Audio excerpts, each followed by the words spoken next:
ইয়া আইয়ুহান নাস, হে মানব মণ্ডলী। এখানে শুধুমাত্র ইমানদারদেরকে আল্লাহ তাআলা বলেন নাই, বরং সারা পৃথিবীর সমস্ত মানব জাতিকে লক্ষ্য করে আল্লাহ তাআলা বলেন, ইয়া আইয়ুহান নাস, হে মানব মণ্ডলী, হে মানব জাতি।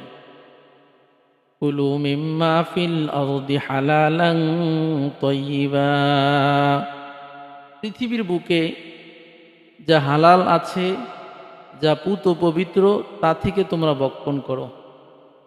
পৃথিবীর বুকে অসংখ্য অগণিত খাবার আছে, অসংখ্য অগণিত খাদ্য আছে, তবে সব খাদ্য খাওয়া যাবে না, সব খাবার খাওয়া যাবে না।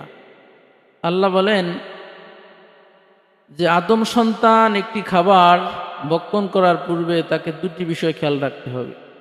এক নাম্বার হালালান, দ্বিতীয় নাম্বার তৈয়িবা। সর্বপ্রথম খেয়াল করতে হবে হালাল কিনা। আমি যে জিনিসটি খাবো, আমি যে জিনিসটি ভক্ষণ করব, তা কি হালাল নাকি তা হারাম, এটা প্রথমে দেখতে হবে। শুধু হালাল হলেই খাওয়া যাবে না। দ্বিতীয় নাম্বার তৈয়িবা, পবিত্র হতে হবে, স্বাস্থ্যসম্মত হতে হবে। অনেক জিনিস আছে খাওয়া শরীয়তের দৃষ্টিতে হালাল, তবে শরীরের জন্য উপকারী না, স্বাস্থ্যসম্মত না, এমন জিনিসও খাওয়া যাবে না। যেমন মাটি, মাটি কিন্তু পবিত্র, মাটিও পবিত্র না। এখন আপনি যদি বলেন যে মাটি তো পবিত্র, অতএব আমি 3 বেলা মাটি খেয়ে বেঁচে থাকবো, এটা সম্ভব? এটা তো সম্ভব না। কারণ মাটি হালাল, তবে মাটি তৈয়িব না, মাটি স্বাস্থ্যসম্মত না, মাটি খাওয়ার জিনিস না। এজন্য আল্লাহ তাআলা বলেন হালালান তৈয়িবা, যে মানব জাতি কোনো কিছু খাওয়ার পূর্বে দুটি বিষয় খেয়াল করবে। এক নাম্বার হালাল, দ্বিতীয় নাম্বার পুত পবিত্র হতে হবে, স্বাস্থ্যসম্মত হতে হবে, খাওয়ার উপযোগী হতে হবে। এই দুটি বিষয় খেয়াল করতে হবে। আল্লাহ পাক রব্বুল আলামিন বলেন, এই হালাল এবং পবিত্র খাবার গ্রহণ করা, এটা হচ্ছে আল্লাহ পাক রব্বুল আলামিনের হুকুম। কার হুকুম? আল্লাহ তাআলার হুকুম। হালাল না খাওয়া বরং হারাম খাওয়া, এটা হচ্ছে শয়তানের হুকুম। হালাল খাওয়া এটা হচ্ছে আল্লাহ পাক রব্বুল আলামিনের হুকুম, হারাম খাওয়া হচ্ছে কার হুকুম? শয়তানের হুকুম। তো আল্লাহ বলেন ওয়ালা তাত্তাবিউ খুতুওয়াতিশ শাইতান, আল্লাহ বলেন এখন তোমরা অনুসরণ কার অনুসরণ করবা? আল্লাহর অনুসরণ না শয়তানের অনুসরণ? আল্লাহ বলেন ওয়ালা তাত্তাবিউ খুতুওয়াতিশ শাইতান, শয়তানের পদাঙ্ক অনুসরণ করা যাবে না, শয়তানের কথা মানা যাবে না। শয়তান বলে হারাম খেতে, আল্লাহ বলেন হালাল খেতে। তো আল্লাহ বলেন হালাল খাওয়া এটা হচ্ছে আমার আদেশ, আর হারাম খাওয়া এটা হচ্ছে শয়তানের আদেশ। তো ওয়ালা তাত্তাবিউ খুতুওয়াতিশ শাইতান, তোমরা শয়তানের পদাঙ্ক অনুসরণ করো না, মানে শয়তানের কথা শুনো না, মানে তোমরা হারাম। ইন্নাহু লাকুম আদুউম মুবিন, আল্লাহ বলেন শয়তান কিন্তু কখনো তোমাদের বন্ধু না। শয়তান আমাদেরকে অনেক সময় ভালো, আমাদের দৃষ্টিতে সুন্দর সুন্দর পরামর্শ দেয়, কিন্তু আসলেই পরামর্শ কিনা ভালো না। আল্লাহ বলেন শয়তান কখনো তোমাদের জন্য বন্ধু হতে পারে না। ইন্নাহু লাকুম আদুউম মুবিন, শয়তান হচ্ছে তোমাদের জন্য সুস্পষ্ট শত্রু। শয়তানের চেয়ে বড় শত্রু মানব জাতির জন্য দ্বিতীয় কেউ। অতএব আল্লাহ তাআলা বুঝাইতে চান, হে মানব জাতি, তোমরা পৃথিবীর বুকে যতদিন বেঁচে থাকবে হালাল খাবে, এটা আমার আদেশ। হারাম খাওয়া এটা হচ্ছে শয়তানের আদেশ। অতএব আমার আদেশ তোমরা পালন করবে, শয়তানের আদেশ পালন করা যাবে না। এজন্য কোরআনুল হাকিমের অসংখ্য অগণিত আয়াতে আল্লাহ তাআলা হালাল খেতে বলেছেন। যেহেতু হালাল খাওয়া কার আদেশ? আল্লাহর আদেশ।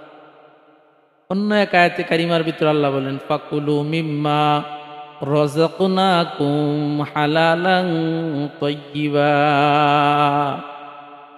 আল্লাহ তাআলা এই আয়াতের ভিতরে বলতেছে ফাকুলু মিম্মা রাযাকনাকুম হালালান তাইয়্যিবা। ও মানব জাতি, আমি তোমাদেরকে রিজিক হিসেবে যা দিয়েছি তার ভিতর থেকে হালাল এবং পুত পবিত্র যা আছে তা থেকে খাও।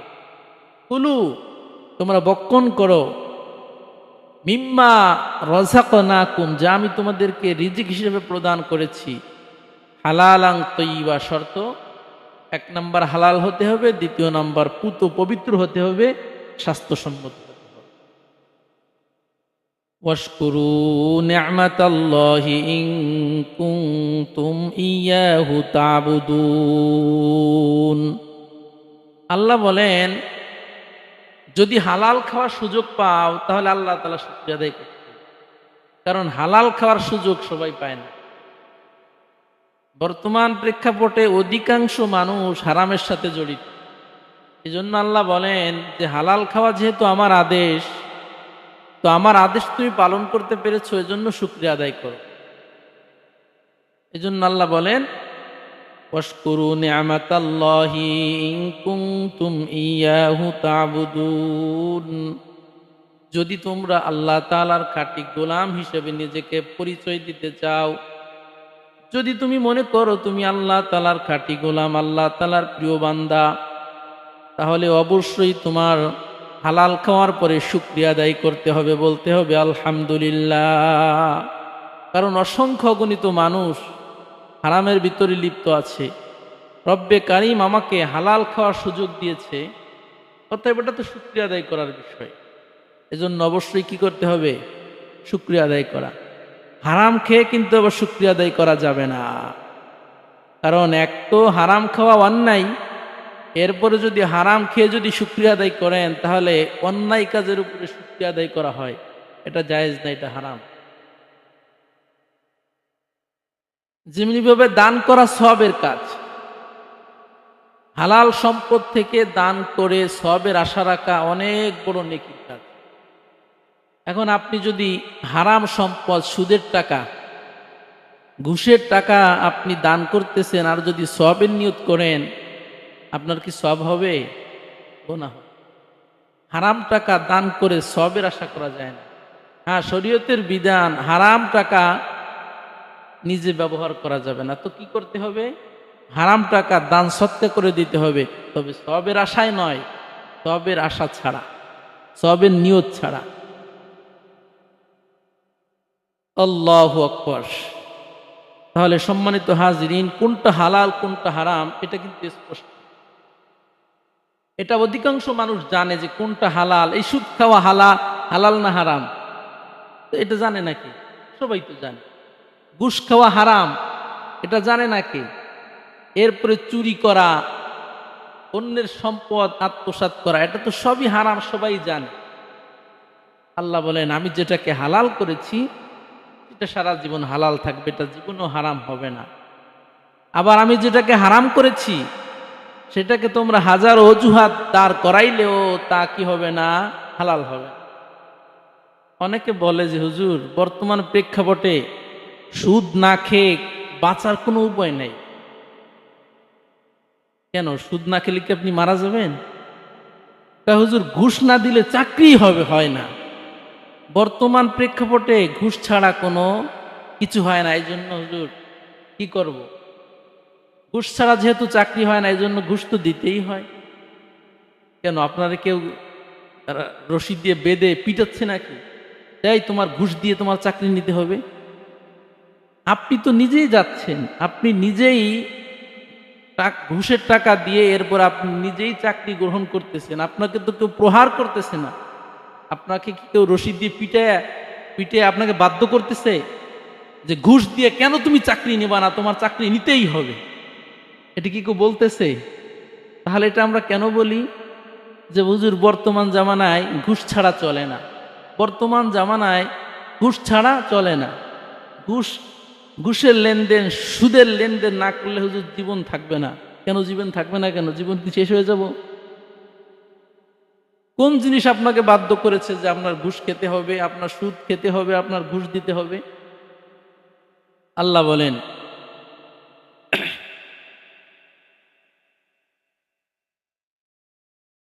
কুল আরাইতুম মা আনজালাল্লাহু লাকুম মির রিজকিন ফাজআলতুম মিনহু হারামান ওয়া হালালা কুল আল্লাহু আযিনা লাকুম আম আলাল্লাহি তাফতারুন। এই আয়াতের ভিতর আল্লাহ তাআলা বলেন, কুল, হে নবী আপনি আপনার উম্মতদের জানাই দেন, কুল আরাইতুম মা আনজালাল্লাহু লাকুম মির রিজকিন ফাজআলতুম মিনহু হারামান ওয়া হালালা। ও নবী আপনি আপনার উম্মতদের জানাই দেন যে আল্লাহ পাক রব্বুল আলামিন তোমাদের জন্য যে রিজিক পাঠিয়েছেন, যেটাকে হালাল করেছেন, সেটাকে কি তোমরা হারাম করতে পারবা? অথবা যেটা হারাম ওইটাকে কি তোমরা হালাল করতে পারবা? কুল আল্লাহু আযিনা লাকুম আম আলাল্লাহি তাফতারুন। হে নবী আপনি তাদের কাছে জিজ্ঞাসা করেন, এই অনুমতি কি আল্লাহ তাআলা তোমাদেরকে দিয়েছে?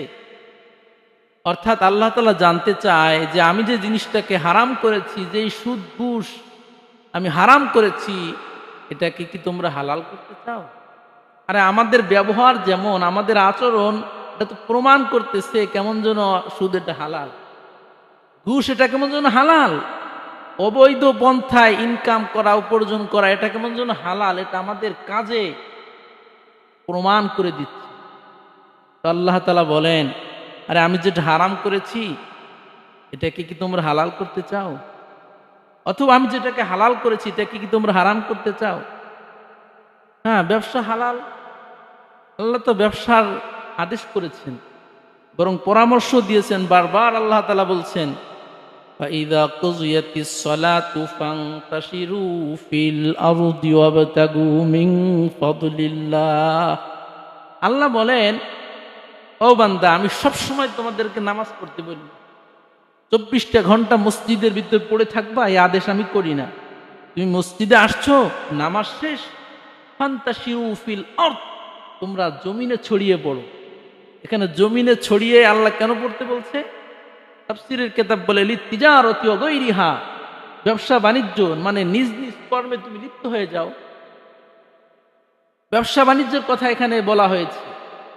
তো আল্লাহ পাক রব্বুল আলামিন তো বসে থাকতে বলেন নাই, সব সময় নামাজ পড়তেও তো বলেন নাই। আল্লাহ বলছেন তোমরা ব্যবসা বাণিজ্য করো, তো ব্যবসা হালাল, তো ব্যবসা করলেই তো হয়। কিন্তু আমরা ব্যবসা করলে আমাদের পরিশ্রম লাগে, তো ব্যবসা করতে তো পরিশ্রম লাগে। আমি যদি 2 লাখ টাকা সুদে লাগাই দিই, তো নিরিবিলি কোনো পরিশ্রম নাই, বিনা পরিশ্রমে প্রতি মাসে 10,000 টাকা পাচ্ছি। এত সহজে ইনকাম না করে পরিশ্রম করতে হবে। সুদ হারাম, এটা হারামি, জীবনও হালাল হবে না। সারা দুনিয়ার মানুষ চেষ্টা করলেও সুদকে হালাল করতে পারবে না, জীবনও এটা হালাল হবে না। আল্লাহ বলেন, তোমরা কি কখনো আমার হারাম জিনিসকে হালাল বানাইতে পারবা? এটা কখনো সম্ভব না। আল্লাহ নবী সাল্লাল্লাহু আলাইহি ওয়াসাল্লাম ভবিষ্যৎবাণী করছেন, পয়গম্বর বলেন এমন একটা জামানা আমার উম্মতের উপর আসবে, আমার উম্মত এই সুদ ঘুষ সবগুলোকে হালাল মনে করবে। কি মনে করবে? সব হালাল, হারাম বলতে কিচ্ছু নেই। ইয়াতি আলান নাসি জামান, আল্লাহর নবী বলেন আমার উম্মতের কাছে এমন একটা সময় আসবে, ইয়াতি আলান নাসি জামান লা ইউবালিল মারউ মা আখাযা মিনহু আমিনাল হালালি আম মিনাল হারাম। আল্লাহর নবী বলেন এমন একটা সময় আসবে আমার উম্মত চিন্তাও করবে না যে এইটা হালাল নাকি এইটা হারাম, আমি যেটা বক্ষণ করতেছি, আমি যেটা খাইতেছি, এটা কি আমার জন্য হালাল নাকি হারাম, আমি যে ইনকাম করতেছি এটা কি হালাল না হারাম, আমার ব্যবসা এটা হালাল না হারাম, আমার যে আদান প্রদান আমি এটা কি হালাল আদান প্রদান করছি নাকি হারাম। আল্লাহর নবী বলেন এমন একটা সময় আসবে, ওই সময়ের অপেক্ষা তোমরা করো। সাহাবীদেরকে আল্লাহর নবী বলছিলেন ওই সময়ের অপেক্ষা তোমরা করো, এমন একটা সময় আসবে যেই সময় মানুষ হালাল কোনটা এবং কোনটা হারাম ওই দিকে তাকাবে না। হালাল হারাম পার্থক্য করার সুযোগ অথবা অবকাশ আমার উম্মতের হবে না।